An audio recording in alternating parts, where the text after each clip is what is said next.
la jurisdicción contenciosa administrativa, que yo la utilicé más de una vez, porque son resoluciones administrativas que en última instancia en la vía administrativa la resuelve el ministro del ramo. Antes era el ministro de Marina, hoy es el ministro de Defensa, pero vamos, el asesor general es un auditor de Marina, es un general auditor de Marina, y este dicta la última resolución.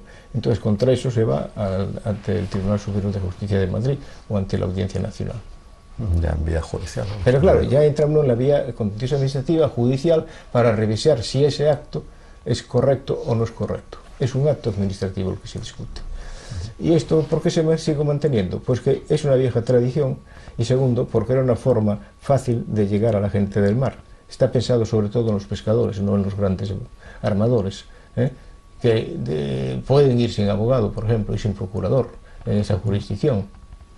Quiere decir que se pueden defender ellos mismos, ¿no? Pueden ellos mismos formular las reclamaciones, las alegaciones que sepan, etcétera. Y eso para ellos es una facilidad enorme y también un ahorro considerable. Y desde luego, procurador nunca, el abogado en este caso, cosa que no es normal en nuestra profesión, no podemos apoderar. Sin embargo, la ley especialmente lo contempla, que el interesado que quiera comparecer en esta jurisdicción, en cualquiera de los juzgados o en el Tribunal Marítimo Central, puede defenderlo y representarlo un abogado en ejercicio. O sea, serían unas muchas especialidades que presenta el derecho marítimo. Es una de las especialidades del derecho marítimo en cuanto a auxilios y salvamentos, que es importante porque aquí se han dado, por la naturaleza de nuestras costas, muchos auxilios y salvamentos. Pero, sí, por cierto, luego hablaremos, ya lo anunciamos a la audiencia, que hablaremos de catástrofes marítimas, pues el Poli Commander, por ejemplo, Casó, Egeo, Urquiolo, Score Enterprise, bueno, que será un poquito más adelante. Pero otras especialidades que creo que distinguen al derecho marítimo de otros, por ejemplo, el alcance del seguro, ¿no? La cobertura del seguro. Sí, evidentemente. El seguro puede ser de casco y máquina, que es como se llama, es la póliza normal en España es de casco y máquina, se llama así, seguro de derecho marítimo de casco y máquina, punto. ¿Qué más quiere sencillo, decir? supongo. No, quiere decir que todo lo demás está excluido. Todo lo demás está excluido. Hay un accidente a bordo, está excluido. Hay un daño por hidrocarburos, está excluido. Hay una pérdida del barco en la entrada de la ría de Ferrol y dejo esto bloqueado y está excluido. ¿Por qué surgió esto? Esto surgió en Inglaterra.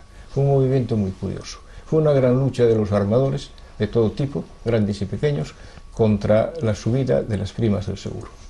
Entonces, esto no puede ser. Dijo, no, es que si intentamos todo eso, las primas se disparan. Pues esas primas es imposible de pagar. E inventaron una solución, que los ingleses son muy prácticos, y desde luego en derecho marítimo realmente son el número uno, y allí se van a hacer los másteres de derecho marítimo. Entonces inventaron lo que se llama clubes de protección e indemnización, que en el lenguaje normal nuestro llamamos P&I, que es una P, el símbolo I, inglés, y el I de indemnización. ¿Y qué son? Cubren los demás riesgos. Y eso lo hacen mediante un sistema de mutua, de prima variable, que en España está prohibida la prima variable. El seguro de prima variable está prohibido en España. ¿Y en qué consiste? Pues esos seguros, pues que el buque entra en cuarentena, lo paga el seguro ese. Que el buque causa determinados daños en un abordaje que no está cubierto por la póliza de casco y máquina, la cubre él. Que hay un accidente a bordo, le indemniza al tripulante si queda inválido, o a la familia si fallece el cabeza de familia, o etc. Y esto lo cubre todo el P&I. Y en España, como no está permitido, lo que hacen las compañías ahora, y hasta ahora pues no le han dicho nada a nadie, es incluirla en la póliza de cascos, hacer referencia que lo cubre el P&I, queda cubierto con esta compañía.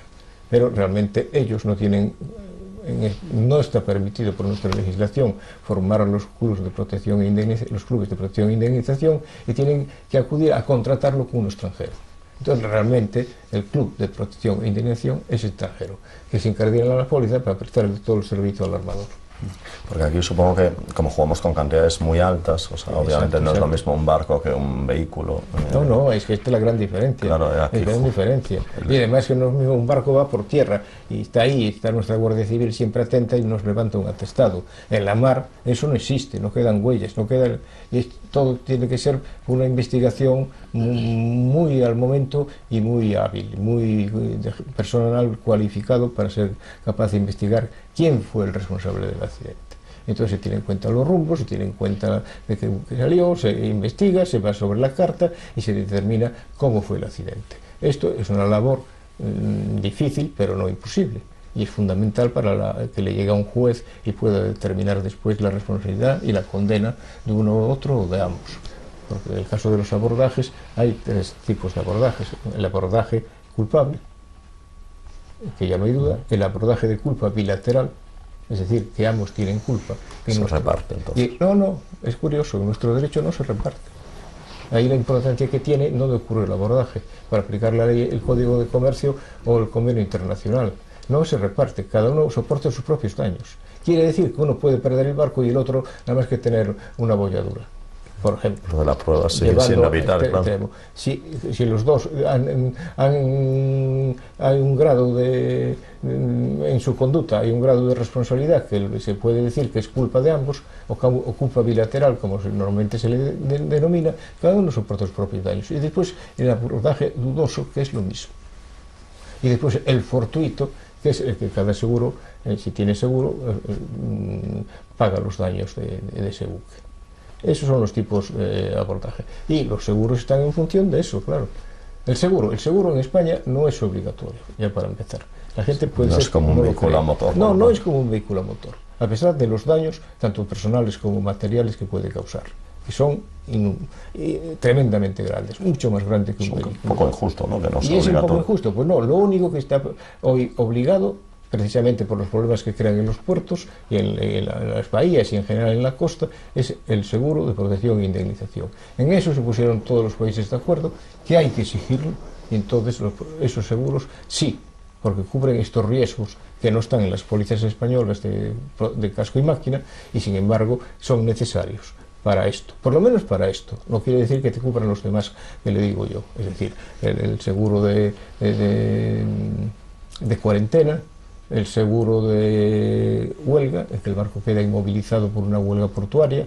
Todo eso causa un trastorno impresionante, porque no puede entregarse la mercancía en el momento que se comprometió el porteador, o no enlaza con el otro medio de transporte, como puede ser el ferrocarril. O sea, hay daños muy grandes, perjuicios muy grandes en el transporte marítimo, en el tráfico marítimo.